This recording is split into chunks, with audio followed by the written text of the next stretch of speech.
예, YTN 라디오의 신윤의 뉴스 정면 승부 2부 시작합니다. 늘 드리는 말씀이지만 유튜브 들어가셔서 YTN 라디오 구독해 주시고요. 신윤의 뉴스 정면 승부 좋아요와 댓글 부탁드리겠습니다. 월요일에 신윤의 뉴스 정면 승부 2부 여의도 정면 승부인데요. 오늘도 늘 여러분께 찾아뵙는 두 분 소개해 드리겠습니다. 먼저 국민의힘 배준영 의원이십니다. 안녕하세요. 네, 안녕하십니까. 예, 더불어민주당 신현영 의원이십니다. 안녕하세요. 안녕하세요. 신현영입니다. 예, 이태원 참사 일주기가 어제였었죠. 그죠? 그런데 야권에서는 국민의힘이 이태원 참사 특별법 처리에 좀 미진하다고 하면서 촉구하고 있고, 국민의힘은 참사를 정쟁화한다 이런 얘기인데, 자, 배 의원님부터 좀 말씀해 주시죠. 네, 정치인한테 속지 않을 수 있는 방법이 있습니다. 정치인의 입을 쳐다보고 무슨 말을 하는 걸 본다기보다는 어디로 가는지 그 발길을 보는 거죠. 그래서 이제 민주당은 지금 이태원 참사 일주기를 추모한다고 그러면서 방금 말씀하신 그런 공세를 하는데, 그리고 얼마 전에 국정감사를 보니까 세월호의 노란 리본을 표시한 거와 똑같은 형태의 보라색으로 바꾼 리본을 메고 나오셨더라고요. 그래서 추모하는 마음이야 여야가 어디 있겠고 국민 다 똑같은 마음입니다. 저희도 지금은 정말 죄스러운 마음인데, 제가 이런 말씀을 좀 드리고 싶어요. 그 재난안전기본법이라고 있습니다. 이태원 참사가 일어난 거는 주체자가 불명확한 행사에 대한 안전관리 의무가 명확하지 않았기 때문에 일어난 사건이거든요. 그러면은 그거를 고치려면은 재난안전기본법을 해야 되는데 1년이 이상 지난데도 지금 계류돼 있고 9월 20일 날 겨우 행안위를 통과를 했어요. 그러면은 정말 말로는 저희가 고쳐야 된다고 하지만 진정으로 해야 될 일을 안 하는 겁니다. 근데 이태원 특별법을 또 야권이 통과를 주장하는데, 특별조사위원회를 하면은 수사 요청, 감사 요구, 청문회 다 할 수 있는데, 보십시오. 지난번에 국정조사 했고요. 해임 건의했고 탄핵까지 해서 결국은 헌법재판소에서 기각이 됐죠. 그렇지만은 그 행안부 장관을 100일 넘게 일을 못하게 만들어지지 않았습니까? 그리고 저희가 대통령 지시에 따라서 여러 가지 참사 피해자 지원단도 만들어서 하고 그랬는데, 이것을 정쟁화해갖고 나라를 어떻게든지 좀 흔들어 보려고 하는 거는 정말 추모를 정쟁으로 활용하는 거는 그 고인들이나 그 이족들에게 그래도 도리가 아니라고 생각합니다, 저는. 예, 신 의원님. 예, 지금 말씀하신 배준영 의원님의 그런 발언이 국민의힘이 그동안 전혀 바뀌지 않았구나 하면서 지난 1년간의 절망을 나타낸 것 같습니다. 부디 배준영 의원님의 개인 의견이기를 바라는 마음으로 말씀드리고 싶고요. 특히 별이 된 159명의 우리 희생자를 기리는 지난 1년간 우리가 과연 안전 시스템이 어디까지 바뀌었는가, 전혀 바뀌지 않았다. 그리고 그날의 10월 29일의 진실규명이나 방지책에 대한 국회의 역할은 정말 부족했다라는 면에서 다시 한번 유가족분들에게 죄송한 마음을 가지고 여야가 힘을 합쳐서 이번에는 이태원 특별법, 특히 유가족들이 원하고 있습니다. 그렇기 때문에 윤석열 대통령도 이번에 강서구 보궐선거가 패배로 끝나면서 국민이 옳다고 하신 만큼 유가족이 원하는 대로, 그리고 국민들이 요구하는 대로 이태원 특별법을 우리 국회에서 온전히 통과시켜서 그날에 여전히 유가족분들이 궁금해하고 계시는 현장에서의 우리 아이들의 그런 동선과 원인과 그리고 그 결과에 대한 재구성도 필요하고 생각합니다. 오늘 국회에서 4시부터 추모제가 있으면서 유가족분들과 같이 행사를 했고요.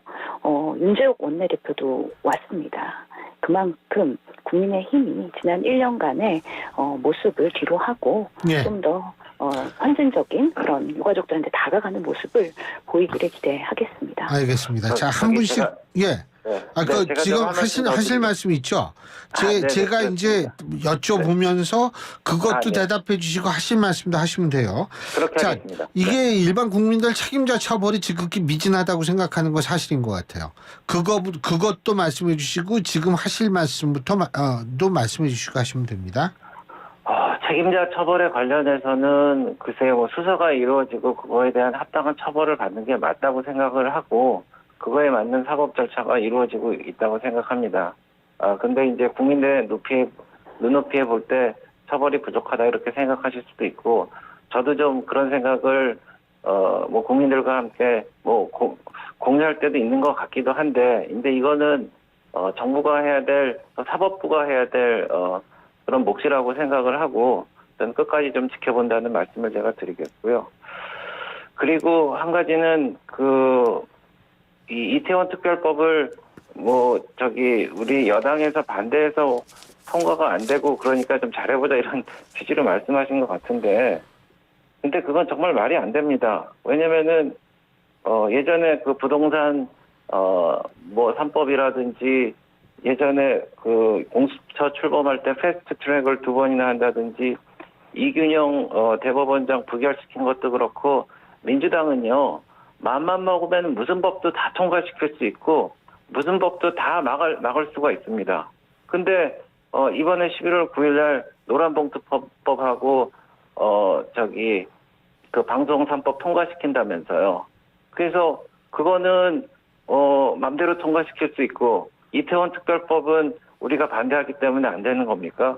그거는 사실이 아니라는 점을 말씀을 드리고 그리고 다시 말씀드리지만은 재난안전기본법이 있습니다. 이태원 참사 같은 주최자가 불명확한 행사를 그 안전관리를 철저하게 의무를 지울 수 있는 그런 법을 먼저 만들 수 있고 그렇게 하는데 동참하셔야 됩니다. 민주당은. 예.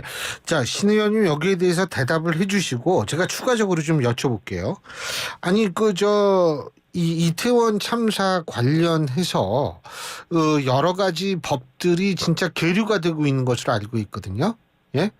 그런데 특별법도 중요하지만 이 참사 같은 것들이 반복되지 말아야 한다는 차원에서 계류적인 법안들도 빨리 통과시켜야 되는 거 아니에요? 이게 1년 넘게 이게 계류되고 있다라는 거 이거 좀 문제 있는 거 아니에요? 예, 저도 동의합니다. 그만큼 행안위에서 경제 국면으로 가지 않고 여야가 같이 논의하면서 필요한 재난 안전 시스템을 구축하는 거 매우 중요하다고 생각을 하고요. 특히나 지난 1년간 그런 것들을 못한 부분에 있어서는 국회도 반성을 하고 다시 한번 이 부분에 대해서는 우리 유가족이 있고 희생자가 있기 때문에 국민을 위해서 정치가 해야 되는 도리를 어떻게 해야 될지 진지하게 고민하는 계기가 되어야 된다고 생각을 합니다. 그런 와중에 이태원 특별법 아까 배준영 의원님 말씀하신 여러 가지 다른 법안이랑 엮어서 정쟁으로 갈 수는 없다고 생각합니다. 이 법안만큼은 어제 추모식에서도 많은 유가족들과 시민들이 특별법 제정하라고 구호를 외치면서 길거리를 걸으셨고요. 진정성 있게 눈물을 호소하셨습니다. 또한 이묘한 혁신위원장 등 여당에서도 같이 참석을 했기 때문에 이런 부분에 있어서 이태원 특별법과 그 외에 재난안전법 아울러서 다 같이 협의의 그런 정신을 발휘하는 행안위 그리고 국회가 되어야 된다고 생각합니다. 예. 이제 이태원 참사 관련 얘기는 나중에 또 기회가 있으면 하고요. 이 부분도 좀 여쭤봐야 될 것 같아요. 국민의힘 인요한 혁신이요. 네. 자, 이 배준영 의원께서는 배준영 의원께서 전략기획부총장 되셨죠? 네, 예? 그렇습니다. 이 전략기획을 하시는 입장에서 예? 네. 어떻게 혁신이 잘하고 있어요? 저희가 프로페셔널들만 모으면은 되게 매끄럽게 할 수 있습니다. 근데 지금 모이신 분들은 아마추어를 중심으로 모였습니다. 왜냐면은 아마추어리즘 정신을 살려서 국민들의 눈높이에 정말 맞는 그런 제안을 하고 그거를 통과시키려고 노력을 하고 있는 거거든요. 그래서 매끄럽지 않게 보일 겁니다. 좀 이렇게 둔탁하게 보이기도 하고 거칠게 보이기도 하지만은 그런 과정을 거쳐서 저희가 국민들이 원하는 것을 저희 당에서 관철을 해서 진행할 수 있도록 저희가 노력할 겁니다. 예. 어떻게 민주당에서 볼 때는 인유한 혁신이 어떻게 보세요? 솔직히 민주당도 혁신위가 있었잖아요. 예? 그렇죠. 비교하면 어떠세요? 신현희 혁신의 의원님. 실패 사례를 경험하고 있기 때문에 이번 혁신위가 과연 국민의힘을 재건하는 데 도움을 줄 것이냐에 대해서 예의주시하고 있는 것도 사실입니다. 지금 혁신위가 요란하게 시작을 한 것 같고 좌충우돌하고 있는 것 같습니다. 혁신 안들이 하나둘씩 발표가 되고 있는 모습인데 과연 이 혁신위가 요구하는 것을 지도부가 받을 수 있을 것이냐. 받지 못하면 구태이고 받았을 때는 당내 분란이 그렇게 유발될 텐데요. 그런 면에서의 인유한 혁신이 과연 성공할 수 있을까는 좀 더 지켜봐야 된다라는 생각이 듭니다. 그럼에도 불구하고 지도부의 눈치 보지 않고 과감하게 발언하고 시작한 거에 대해서는 긍정적으로 판단하고 있습니다. 예. 지금 신 의원님이 방금 말씀하신 가장 대표적인 사례가 뭐냐면 영남 지역 영남 지역 의원들 험지 출마 아닙니까? 자, 배 의원님 어떻게 보세요? 네, 먼저 저희가 민주당이 지난번에 혁신을 했기 때문에 저희가 그걸 반면교사로 좀 삼으려고 합니다.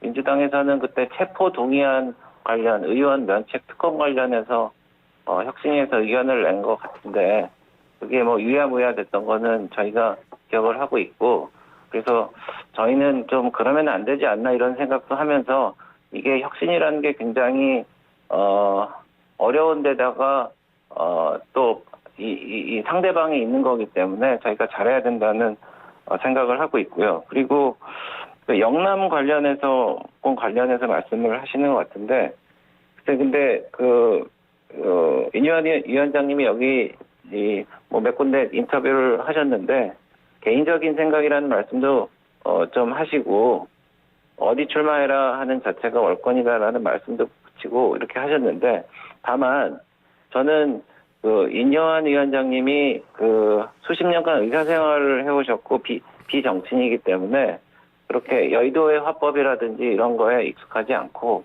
그렇게 생각을 합니다. 다만 이제 저희가 절차라는 게 있습니다. 그래서 언론에서 말씀을 하시거나 생각의 일단을 비추거나 이렇게 하는 게 바로 혁신의 의결사항이자 전달사항은 아닌 것입니다. 그래서 혁신위에서도 처음에 이런저런 아이디어가 이제 보물처럼 쏟아 나올 것이고 그것을 좀 잘 정리해갖고 서로 협의하고 의결을 해갖고 정식 안건으로 넘어오면은 저희가 아주 진중하게 검토하고 그것을 또 필요하다면은 최고위에서 의결하는 과정을 거치거나 그렇게 진행할 것입니다. 신 의원님, 민주당도 호남 의원들 중에서 일부는 험지 출마해야 된다라는 얘기 안 나옵니까? 지금 그런 얘기를 나올 수도 있는데 실질적으로 지금 호남이나 광주에 있는 의원들이 초선들이 대부분이어서요. 험지 출마해야 되는 중진들이 대상이 많지가 않다라는 거 한 가지가 있고 실제로 그렇기 때문에 국민의힘에서의 이 TK, PK가 관심을 받는 거긴 한데 지금 주호영 의원과 김기현 의원이 거론되고 있잖아요. 제가 예측건데 주호영 의원님은 진작에 고민할 것 같은데 김기현 의원님은 받기 어려운 안을 지금 혁신위가 이렇게 제안을 하면서 왜 못 받는다고 보세요?